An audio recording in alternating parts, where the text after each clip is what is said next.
Salve, torcedor tricolor! Chegou a hora de atualizar e ficar por dentro das últimas notícias do único brasileiro tricampeão do mundo, o nosso querido São Paulo Futebol Clube. Mas antes disso, fortaleça com o seu like e a sua inscrição no canal, que é super importante. Seja membro do canal e nos ajude a manter os conteúdos aqui na plataforma. Seja muito bem-vindo e bora pro vídeo! Salve, torcedor tricolor! A novela Mailton tá dando o que falar. E, como a gente já suspeitava, a gestão do São Paulo tá se enrolando para resolver uma questão que, para ser sincero, já deveria ter sido resolvida há muito tempo. Poxa, a gente tá uma semana do fechamento da janela de transferências e o que era para ser uma contratação simples virou um verdadeiro imbróglio jurídico. Olha só que situação. O São Paulo até acertou tudo com o jogador e com o Metalist, o clube ucraniano que detém os direitos do lateral. O negócio era o seguinte: o São Paulo perdoa uma dívida de mais de 4 milhões de reais que o Metalist tem com a gente e, em troca, eles liberam o Mailton. Parece simples, né? Mas na mão dessa diretoria até o simples se torna complicado.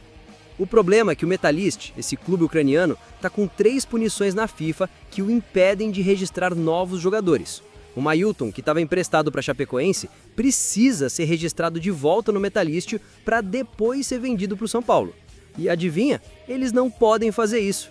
O nosso glorioso departamento jurídico, que parece viver na base do vamos tentar, está implorando para a FIFA abrir uma exceção.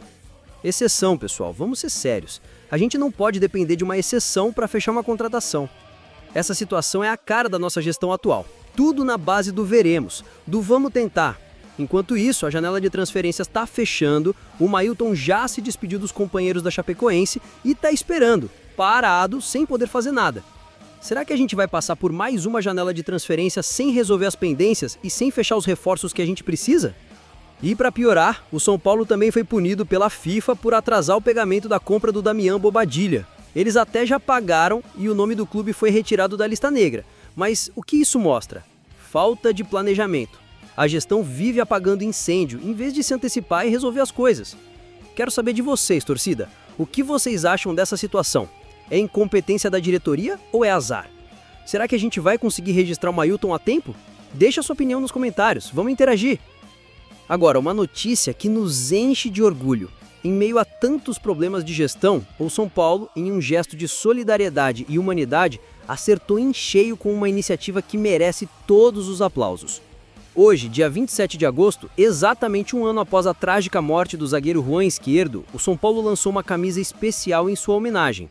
Para quem não se lembra, o jovem uruguaio de apenas 27 anos, que defendia a Nacional do Uruguai, teve uma parada cardíaca em campo durante uma partida contra o nosso tricolor. E, infelizmente, apesar de todo o atendimento, ele não resistiu. A camisa, produzida em parceria com a New Balance, é um verdadeiro símbolo de respeito. Ela é azul, em homenagem à seleção uruguaia, e carrega o nome e o número de Izquierdo. A frase "Por sempre Juan" na gola é um detalhe que toca o coração. Mas o mais importante de tudo é o objetivo dessa ação. Toda a renda dos royalties do clube será destinada à família de Izquierdo. Isso sim é um exemplo de gestão, não apenas de futebol, mas de valores. Em um mundo tão competitivo, um clube adversário se une à família de um atleta que faleceu no nosso campo, mostrando que a empatia e a solidariedade estão acima de qualquer rivalidade. A iniciativa foi liderada pelo atacante Jonathan Calleri, que merece um destaque à parte. O argentino não só custeou despesas hospitalares na época, como também liderou essa campanha e viajou para o velório em Montevidéu. Calleri mostrou que é um craque em campo, mas fora dele também. É claro que a gente, como torcedor, precisa ser crítico e cobrar a gestão quando ela erra, mas da mesma forma precisamos reconhecer quando ela acerta. E, nesse caso, foi um acerto em cheio. O lançamento gerou uma repercussão enorme, mostrando ao mundo que o São Paulo não é apenas um clube de futebol, mas uma instituição que se preocupa com as pessoas. A camisa, que não será usada em jogos, é uma peça de colecionador, com as bandeiras de Brasil e Uruguai e a frase "Por sempre, ele vestia outra camisa, caiu em nosso chão, cercado pelo nosso povo. Ali tornou-se uma parte de nossa história." Que texto, que sensibilidade! E aí, torcida, o que vocês acharam dessa iniciativa? É o tipo de atitude que nos faz ter ainda mais orgulho do São Paulo? Deixa sua opinião nos comentários. Agora, a notícia de hoje é daquelas que a gente precisa analisar com lupa. Lembram-se, a gente já vem batendo nessa tecla. A diretoria do São Paulo, que vive de remendar problemas, está prestes a tomar uma decisão que pode mudar o futuro de Cotia e do clube. Como a gente já vinha adiantando aqui no canal, o famoso Fundo de Cotia está para ser votado no Conselho de Administração do clube. O objetivo? Captar milhões e finalmente dar uma guinada no nosso centro de formação de atletas. A ideia é que esse fundo, que será administrado pela Galápagos Capital, se torne uma espécie de empresa à parte, a famosa spin-off que tanto se falou, mas que não saiu do papel diretamente com o grupo de Marinakis. A expectativa é que esse fundo comece com um aporte inicial de 200 milhões de forma imediata. E mais, a promessa é que de novos investimentos nos próximos anos, o que daria a Cotia um poder de fogo no mercado de transferências que a gente nunca viu. Aqui mora um dos grandes questionamentos. O aporte do grego Marinakis está aguardado para esse ano. A promessa é que o fundo de Cotia ganhe corpo, seja aprovado e só depois o grupo de Marinakis, que tem um acordo de prioridade, venha para fazer o seu investimento. A grande questão é, por que a diretoria está fazendo essa manobra? Será que é uma forma de garantir o investimento sem depender exclusivamente de um parceiro internacional? Ou será que é mais uma medida paliativa com uma empresa brasileira assumindo a operação antes do aporte principal? E o mais importante, qual será a autonomia do fundo de Cotia e o que a gestão vai fazer para garantir que essa grana seja bem investida e não vire mais uma fonte de problemas? A gente precisa ficar de olho. O modelo ainda precisa ser aprovado no Conselho de Administração e depois no Conselho Deliberativo. A gestão, que tem um histórico de decisões duvidosas, agora coloca nas mãos dos conselheiros uma das maiores apostas dos últimos anos. Será que eles terão a visão necessária para aprovar um modelo que realmente beneficie o clube a longo prazo? Ou a gente vai ver mais um modelo de gestão que joga os problemas para frente e não resolve nada? Queremos saber a opinião de vocês, torcida. Vocês confiam que essa diretoria vai conseguir gerir milhões de reais com o fundo de Cotia? Ou é mais uma promessa que vai acabar em frustração? Notícia que, ao mesmo tempo que acende uma esperança, nos coloca de volta na realidade. O São Paulo está em uma busca desesperada por um novo camisa 9. E um nome que a torcida sonhou, Marcos Leonardo, está completamente fora de cogitação. Com Caleri, Ryan Francisco e André Silva fora de combate, a torcida se empolgou com a ideia de ter Marcos Leonardo vestindo o nosso manto. Mas, como a gente já previa, o sonho não durou nem 5 minutos. A diretoria fez uma consulta informal, descobriu o salário do jogador na Arábia e, de imediato, desistiu. E aqui a gente volta a bater na tecla da gestão. Como um clube com uma dívida que chega perto de 1 bilhão sequer cogita nomes como esse, mesmo que por uma consulta informal? Isso mostra uma total desconexão com a realidade financeira do São Paulo. O clube, que tem a limitação de gastos imposta pelo fundo de investimento, não tem a menor condição de abrir os cofres. E não é só o salário. Marcos Leonardo quer jogar na Europa e o seu staff está trabalhando para conseguir a transferência para lá, não para o Brasil. Diante da realidade financeira, o São Paulo agora volta o foco para alvos viáveis. E aqui a gente precisa ter um pouco de esperança, mas sem deixar de questionar.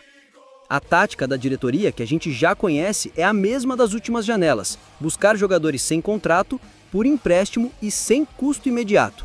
Essa abordagem, embora necessária por conta da situação financeira, levanta uma série de perguntas. Por que chegamos a esse ponto de ter que contratar por desespero? Onde está o planejamento a longo prazo para o setor ofensivo? Será que um atacante que se encaixe nesses critérios terá a qualidade necessária para nos ajudar na reta final da Libertadores? O clube agora corre contra o tempo, já que a janela de transferências nacional se encerra na semana que vem. Nomes estão sendo analisados, conversas estão rolando, mas nenhuma proposta oficial foi feita ainda. A gente torce para que a gestão, mesmo com todas as suas limitações e o histórico de decisões questionáveis, consiga encontrar um nome que nos ajude a brigar de verdade pelo título da Libertadores. E aí, torcida e torcedora, vocês acham que o São Paulo vai conseguir achar um camisa 9 de peso com essas restrições? Que nome vocês gostariam de ver no tricolor? E para fechar o vídeo, a última notícia do dia, e dessa vez o foco é na esperança. Pela primeira vez desde a volta do Brasileirão, o São Paulo tem uma semana inteira de folga, sem jogos. E a gente que já cansou de falar dos problemas de gestão, precisa ter um pouco de otimismo para o que essa semana pode significar. Enquanto o Brasil todo joga, o São Paulo, fora da Copa do Brasil, ganha um tempo precioso. A comissão técnica do Hernan Crespo finalmente vai ter a chance de arrumar a casa, testar novas formações e recuperar jogadores importantes. A gente sabe que essa diretoria não planeja nada a longo prazo, mas pelo menos a sorte, dessa vez, nos deu um respiro para tentar consertar o que deu errado. A grande notícia é que o lateral Wendel pode voltar. O prazo de recuperação da lesão na coxa esquerda dele se encerra agora e com o Enzo Dias suspenso para o próximo jogo, o retorno de Wendel seria um alívio enorme para a lateral esquerda. Se ele não voltar, pelo menos o Crespo terá tempo de treinar o Patrick ou o recém-promovido Nicolas, ou até mesmo improvisar alguém no setor. A situação do zagueiro Arboleda é um pouco mais complicada, já que a lesão dele é mais recente, mas o tempo extra de recuperação também é um aliado. A outra boa notícia é que o zagueiro Rafael Toloni, que já está treinando com o elenco, pode ter sua estreia acelerada. A semana livre é fundamental para ele pegar o ritmo de jogo e se adaptar à forma de jogar do Crespo. Ter um reforço do calibre de Toloni na zaga é algo que enche o torcedor de esperança.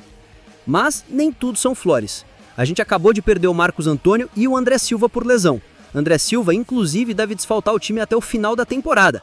A gente volta àquela tecla. Por que a diretoria não se antecipou a esses problemas? Por que esperamos os jogadores quebrarem para ir ao mercado buscar soluções?